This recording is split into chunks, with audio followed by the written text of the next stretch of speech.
आपल्यासोबत बोलण्यासाठी राष्ट्रवादी काँग्रेसचे आमदार सुनील शेळके जे आहेत तर TV9 मध्ये आपलं स्वागत। मावळमध्ये भाजप पदाधिकाऱ्यांचा 2 तारखेला एक ठराव मंजूर झाला आहे, त्याला आपल्या उमेदवारीला त्यांनी विरोध दर्शवला, काय सांगाल यावर? नाही, हे कसं आहे की पारंपरिक विरोधी पक्ष म्हणून मावळ तालुक्यात जर पाहिलं तर भारतीय जनता पार्टी वर्सेस राष्ट्रवादी काँग्रेस पक्ष आहे। मी गेले अनेक वर्षापासून तिथला संघर्ष हा जर मोडीत काढायचा किंवा महायुतीचा धर्म पाळायचा असेल तर भारतीय जनता पक्षातील कार्यकर्त्यांना देखील विश्वासात घेणं हे त्या पक्षातल्या पदाधिकाऱ्यांचं काम होतं।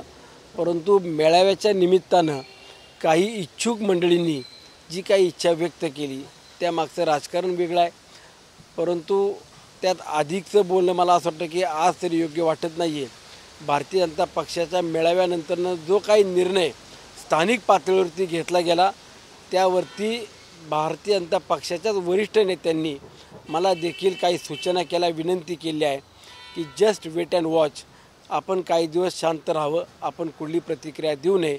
भारतीय जनता पार्टी सर्व कार्यकर्ते हे आपल्यासोबत राहतील, महायुतीसोबत राहतील अशा पद्धतीने मला सांगण्यात आलेलं आहे। त्यामुळं उद्याच्या आगामी निवडणुकीमध्ये महायुतीमध्ये मावळ तालुक्यातली जागा ही कुठल्या पक्षाला जाणार आहे, उमेदवार कोण असणार आहे हे अजून कुठल्याही प्रकारचं निश्चित झालेलं नसताना अशा पद्धतीनं ठराव करणं किंवा अशा पद्धतीने संदेश देणं हे कार्यकर्त्यांमध्ये कुठंतरी मतभेद निर्माण करण्याचं काम काही ठराविक मंडळी स्वतःच्या स्वार्थापोटी करतायत हे देखील आता लक्षात आलेलं आहे। त्यामुळं काही दिवसानंतरनं यात भारतीय जनता पक्षाचे वरिष्ठ नेते काय निर्णय घेतील, कशा पद्धतीने सूचना देतील हे आपण बघूया। नक्कीच बाळा भेगडेंनी स्वतः त्या जागेवरती दावा केलेला आहे, ते असं म्हणतात की भाजपच्या पाठीत खंजीर खुपसणाऱ्यांना क्षमा नाही, कसं पाहताय? हे बघा, भारतीय जनता पक्षाच्या कार्यकर्त्यांच्या मनात काय बिंबवायचं किंवा काही नाही बिंबवायचं हा त्यांचा व्यक्तिगत प्रश्न आहे, परंतु मला एवढं सांगायचं आहे की आगामी निवडणुकीत राष्ट्रवादी काँग्रेस पक्ष, भारतीय जनता पार्टी आणि शिवसेना हे महायुतीतील आणि इतर घटक पक्ष एकत्रितपणानं निवडणुकीला सामोरे जात असताना माझ्यासारख्या कार्यकर्त्यांनी किंवा एक जबाबदार व्यक्तीनं किंवा भाजपच्या देखील जबाबदार व्यक्तीनं अशा पद्धतीनं प्रतिक्रिया देणं ते योग्य वाटत नाही आहे। कारण आगामी निवडणुका ह्या महायुतीचं राज्यामध्ये पुन्हा सरकार येत असताना महायुतीतील प्रत्येक नेत्याला एक जागा महत्त्वाची आहे आणि त्याकरता प्रत्येकजण आपल्या पद्धतीने वरिष्ठ पातळीवरती प्रयत्न करतायत। आपली दावेदारी कायम असणार आहे का आणि आता यातून आता कसा तोडगा काढणार? माझी दावेदारी मी आज तरी असं म्हणणार नाही की मलाच उमेदवारी मिळाली पाहिजे। शेवटी माझ्या मायबाप जनतेला देखील मला विचारायचं आहे, एक वेळ संधी मागितली दुसऱ्यांदा उभं राहायचं असेल तर मी त्यांचा विचार घेऊन किंवा त्यांना विश्वासात घेऊन उमेदवारी घेऊन पुढे जाईल। परंतु आमचे राष्ट्रीय अध्यक्ष आदरणीय अजितदादांच्या नेतृत्वामध्ये आम्ही ज्या वेळेला एक संघ दादांच्या सोबत आहोत त्यावेळेला मावळची जागा ही राष्ट्रवादी काँग्रेस पक्षालाच मिळाली पाहिजे हा आमचा आग्रह कायमपणाने ठाम राहणार आहे।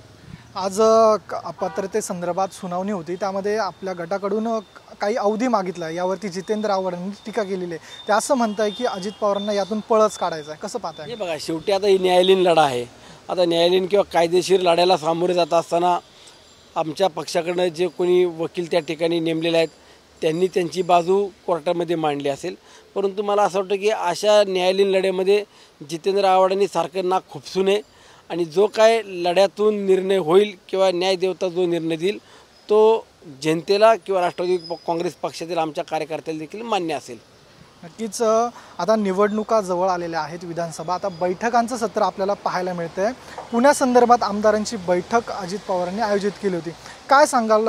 म्हणजे किती जागांवरती दावा करणार आहात, कसं आहे पुण्याचं राजकारण? तसं पाहायला गेलं तर अजित पवारांचं वर्चस्व आहे पुण्यावर। नाही, आज तरी जागा कुणाला किती मिळणार आहे अजून निश्चित झालेलं नाही आहे आणि त्यावरती मी भाष्य करणं देखील योग्य नाही, परंतु दादा दर मंगळवारी प्रत्येक मतदारसंघातील आमदाराच्या समस्या जाणून घेणं किंवा तिथला आढावा घेणं हे सातत्यानं मागील वर्षभरापासून करतायत आणि आजची बैठक देखील त्या स्वरूपाची होती, परंतु दादा काही कामाने बाहेर असल्याने आजची बैठक ही पोस्टपोन करण्यात आलेली आहे। मला विश्वास आहे महायुती म्हणून राष्ट्रवादी काँग्रेस पक्षाला 70पेक्षा अधिकच्या जागा मिळतील।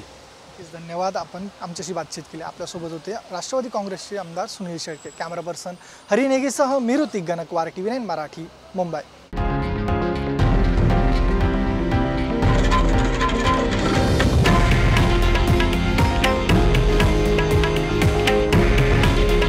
हे आहे देशातील नंबर 1 न्यूज नेटवर्क आणि आपण पाहत आहात TV9 मराठी. काळजी तुमची, हित महाराष्ट्राचं.